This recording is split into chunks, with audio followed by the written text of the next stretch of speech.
देशी बैल, गीर गाय आणि जर्सी गायी घेऊन कत्तल करण्यासाठी निघालेला टेम्पो पुणे-बेंगलोर राष्ट्रीय महामार्गावरील उचगाव इथं पकडण्यात आला।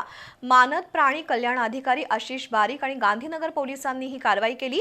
त्यामध्ये वाहनासह सुमारे 6 लाखांचा मुद्देमाल गांधीनगर पोलिसांनी जप्त केलाय। सांगली जिल्ह्यातील वाळवा तालुक्यातील 31 वर्षीय प्रशांत वसंत सूर्यगंध आणि नेरली इथला सचिन सावंत हे दोघे आयशर टेम्पोमधून 2 देशी बैल, 1 गीर गाय आणि 7 जर्सी गाय घेऊन आज पहाटे 4:45च्या दरम्यान बेळगावच्या दिशेने चालले होते। दरम्यान कत्तल करण्यासाठी जनावरे घेऊन जात असल्याची माहिती मानद प्राणी कल्याण अधिकारी आशिष बारीक यांना मिळाली होती। त्यांनी रवी मलान आणि गांधीनगर पोलिसांच्या सहकार्याने पुणे-बेंगलोर राष्ट्रीय महामार्गावरील उचगाव इथं सापळा रचला होता। संशयित आयशर टेम्पो दिसताच तो अडवून तपासणी केली असता प्रशांत सूर्यगंध आणि सचिन सावंत हे दोघे बेकायदेशीररित्या ही जनावरे कत्तल करण्यासाठी घेऊन जात असल्याचं निष्पन्न झालं।